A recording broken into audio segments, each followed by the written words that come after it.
اللہ رب العزت جب کسی جگہ کو آباد کرنا چاہیں تو وہاں اپنے دین کا کام جاری فرماتے ہیں، وہاں اپنے دین کا کام کرنے والے لوگوں کو بھیجتے ہیں، وہاں آپ اپنے پسندیدہ لوگوں کو بھیجتے ہیں۔ تو حضرت ابراہیم علیہ السلام کا اصل وطن شام تھا، اور شام اس وقت بڑا سرسبز و شاداب علاقہ تھا۔ یعنی لوگ جس طرح آج کل کسی بڑے شہر کو، اسلام آباد کی طرف جانے کو اچھا سمجھتے ہیں، وہاں پلاٹ لینے کو، جگہ لینے کو اچھا سمجھتے ہیں، اسی طرح اس وقت لوگ شام کی طرف ہجرت کرتے تھے۔ شام لوگوں کی پسندیدہ جگہ تھی رہنے کے لیے، لیکن اللہ رب العزت نے اپنے پیغمبر حضرت ابراہیم علیہ السلام کو شام سے ہجرت کروا کے بھیجا مکہ کی جگہ پر، جہاں آج کل مکہ شہر ہے۔ یہ اس وقت بیابان وادی تھی، جنگل تھا، اور اتنا بیابان تھی، نہ کوئی کھیتی تھی، نہ کوئی پانی تھا، نہ سرسبز و شاداب کوئی اور چیز تھی۔ لیکن اللہ رب العزت نے چونکہ یہ جگہ آباد کروانی تھی، اس لیے اپنے پیغمبر کو یہاں بھیجا۔ تو گویا اپنے پیغمبر کو یہاں بھیج کر ضائع نہیں فرمایا، بلکہ پیغمبر کی برکت سے اس جگہ کو بھی آباد فرما دیا، اور تا قیامت آباد فرما دیا، اور ایسا آباد فرما دیا کہ پورا جہان تب تک آباد ہے جب تک یہ جگہ آباد ہے۔ جب یہ جگہ آباد نہیں رہے گی تو یہ جہان بھی ختم ہو جائے گا اور قیامت قائم ہو جائے گی۔ تو اس لیے کہتے ہیں کہ جس ملک میں، جس علاقے میں علماء ہوں گے، دین پڑھنے پڑھانے والے ہوں گے، رسول پاک صلی اللہ علیہ وسلم کے خلفاء جانشین ہوں گے، جس ملک میں مساجد مدارس آباد ہوں گے، قرآن پڑھایا جائے گا، تو یہ ساری چیزیں اس ملک کے آبادی کا سبب ہیں، نہ کہ اس ملک کی ویرانی کا، اور اس ملک کی ترقی کا سبب ہیں، تنزلی کا سبب نہیں۔ آج وہ لوگ اپنے ایمان کی خیر منائیں جو لوگ کہتے ہیں کہ مدارس کی وجہ سے ہمارا ملک پیچھے چلا گیا، جو لوگ کہتے ہیں علماء کی وجہ سے ہم بین الاقوامی دنیا میں مایوس ہوتے ہیں، جو لوگ کہتے ہیں کہ علماء کی وجہ سے ہمیں شرمندگی اٹھانی پڑتی ہے بین الاقوامی دنیا کے سامنے، ان لوگوں کو اپنے ایمان کی خیر منانی چاہیے کہ اللہ رب العزت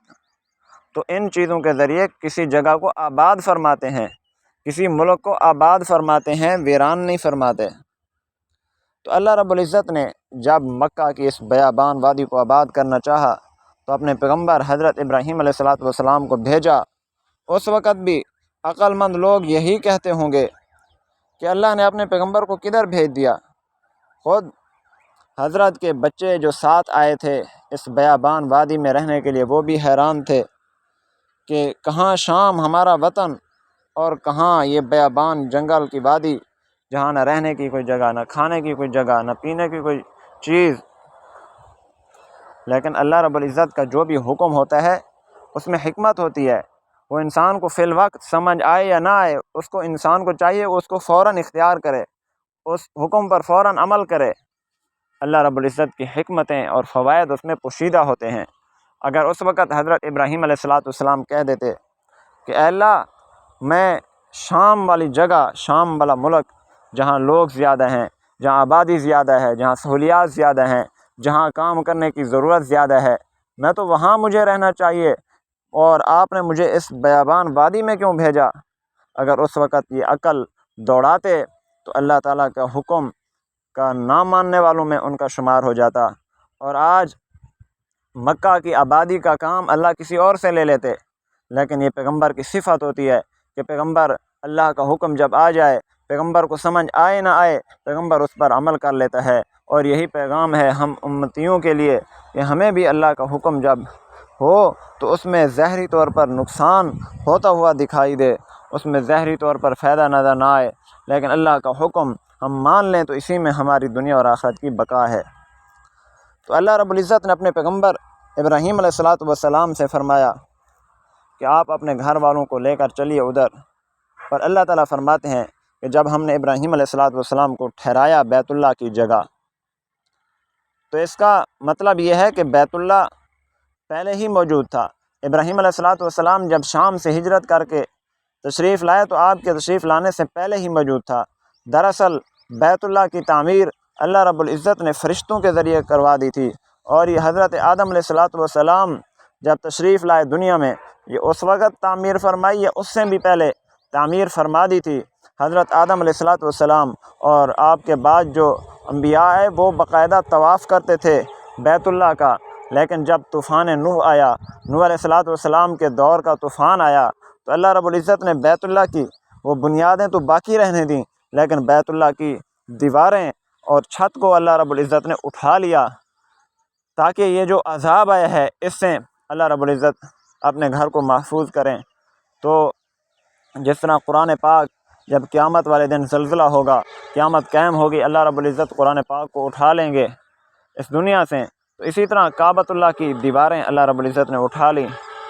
لیکن جب طوفان نوح ختم ہوا، اب نئے سرے سے دنیا آباد ہونا شروع ہوئی، تو اللہ رب العزت نے حضرت ابراہیم علیہ السلام کے ذریعے اس جگہ کو بھی آباد فرمایا۔ تو اللہ رب العزت نے حکم دیا، اے ابراہیم اب اس میرے گھر کو دوبارہ نئے سرے سے آباد فرمائیے، اور خیال کرنا یہاں شرک نہ ہو۔ بیت اللہ میں شرک ہونے کا زیادہ احتمال تھا، اس لیے کہ بیت اللہ وہ جگہ ہے جہاں لوگ جا کر عبادت کرتے ہیں، جس کی طرف چہرہ کر کے لوگ عبادت کرتے ہیں۔ تو کہیں جو لوگ یہ نہ سمجھ لیں کہ ہم اسی بیت اللہ کی عبادت کر رہے ہیں تو یہ شرک ہو جائے گا۔ حقیقت یہ ہے کہ عبادت ہم اللہ کی کرتے ہیں، بیت اللہ کی طرف صرف منہ کرتے ہیں، لیکن بعض لوگ ایسے ہیں جن کی عقل محدود ہوتی ہے، وہ خود بیت اللہ کو معبود بنا لینا تھا انہوں نے، اس لیے اللہ رب العزت نے نصیحت فرمائی، ابراہیم علیہ السلام کے ذریعے خطاب ہمیں فرمایا کہ اے لوگو تم نے وہاں شرک نہیں کرنا، وَطَهِّرْ بَيْتِيَ لِلطَّائِفِينَ، اور اللہ نے اپنے پیغمبر کو حکم دیا کہ میرے گھر کو پاک صاف رکھیے، میرے گھر کی صفائی رکھیے۔ یہ حکم بھی بظاہر پیغمبر کو ہے، لیکن پیغمبر کے ساتھ ساتھ ہر امتی کو بھی یہ حکم ہے کہ اللہ کا گھر اس وقت بیت اللہ تھا، اب اللہ کا گھر مساجد ہیں، بیت اللہ بھی ہے، مساجد بھی ہیں، اس لیے ہر وہ شخص جو کتنا ہی بڑا اپنے آپ کو مالدار سمجھتا ہو، کتنا بڑا عہدے دار ہو، اس کو چاہیے کہ کوئی نہ کوئی وقت نکال کر اللہ کے گھر کی بنفس نفیس خود صفائی کرے، خود وہاں جا کر جھاڑو دے، خود وہاں جا کر صفیں بچھائے، خود وہاں جا کر وہاں پر صفائی کا اہتمام کرے۔ کہ جب اللہ کا اتنا بڑا پیغمبر ابراہیم علیہ السلام، جب اللہ اس کو حکم دے رہے ہیں کہ آپ میرے گھر کو پاکیزہ اور صاف رکھیے، تو ہم کہاں، ہم تو ایک عام امت ہی ہیں، تو ہمیں بھی چاہیے کہ کوئی نہ کوئی دن، کوئی نہ کوئی مہینہ، کوئی نہ کوئی ہفتہ ہم ایسا نکالیں کہ ہم اللہ کے گھر کے خادم بن جائیں، تاکہ اللہ کے گھر کی خدمت ہمارے نامہ اعمال میں آ جائے۔ تو اللہ رب العزت نے فرمایا، اے پیغمبر میرے گھر کو پاک صاف رکھیے، طواف کرنے والوں کے لیے اور قیام کرنے والوں کے لیے اور رکوع سجود کرنے والوں کے لیے۔ مراد یہ ہے کہ یہاں لوگ بہت سارے آئیں گے، یہاں آ کر رکوع سجود کریں گے، عبادت کریں گے، نمازیں پڑھیں گے، تو ان کو عبادت کے اندر کوئی خلل نہ ہو، ان کو یہ نہ ہو کہ یہ جگہ تو صاف ہی نہیں ہے، ہم ادھر نہیں ٹھہرتے۔ جتنا مسجد پاک صاف ہوتی ہے، وہاں عبادت کرنے کا اتنا زیادہ دل کرتا ہے، وہاں انسان کو عبادت کرنے میں سکون محسوس ہوتا ہے۔ اس لیے اللہ رب العزت اپنے پیغمبر کو حکم دے رہے ہیں کہ اب میرے گھر کے متولی آپ ہیں، ہم نے آپ کے ذمے اپنے گھر کی آبادی کا کام لگایا ہے، تو آپ نے ہمارے گھر کا خوب خیال رکھنا ہے۔ وَأَذِّن فِي النَّاسِ، اس کے بعد اللہ رب العزت نے حکم دیا کہ اے ابراہیم، دوسرا حکم آپ کو یہ ہے کہ یہاں میرے گھر میں آپ کھڑے ہو کر لوگوں کو اذان دیجئے، جس طرح مسجد میں مؤذن کھڑے ہو کر لوگوں کو اذان دیتا ہے، نماز کے لیے بلاتا ہے، اسی طرح اللہ رب العزت نے ابراہیم علیہ السلام کو فرمایا کہ آپ نے یہاں کھڑے ہو کر اذان دینی ہے، لیکن یہ اذان حج کی اذان ہوگی، یہ اذان سن کر لوگ حج کرنے آئیں گے، جس طرح دوسری اذان سن کر لوگ نماز پڑھنے آتے ہیں، تو یہ اذان سن کر لوگ حج کرنے آئیں گے، تو یہ حج کی اذان دیجئے۔ یا تو کا رجالاً، آپ کے پاس لوگ ادھر آئیں گے کعبۃ اللہ میں پیدل بھی اور سواریوں پر سوار ہو کر بھی، اور وہ سواریاں اتنا لمبے سفر کر کے آئیں گی کہ سفر کرنے کی وجہ سے وہ لاغر ہو جائیں گی، وہ کمزور ہو جائیں گی۔ تو اللہ رب العزت نے اشارہ فرمایا کہ یہاں ہر طرح کے لوگ آئیں گے، یہاں کثرت سے لوگ آئیں گے، یہاں ہر علاقے کے لوگ آئیں گے۔ ابراہیم علیہ السلام کی آواز کے اندر اللہ اتنا اثر رکھیں گے، وہ اتنا مؤثر آواز ہوگی کہ پوری دنیا میں اللہ رب العزت اس کو پہنچائیں گے، چاہے پہنچانے کی کوئی بھی صورت ہو، کوئی بھی طریقہ ہو، لیکن لوگوں کو اللہ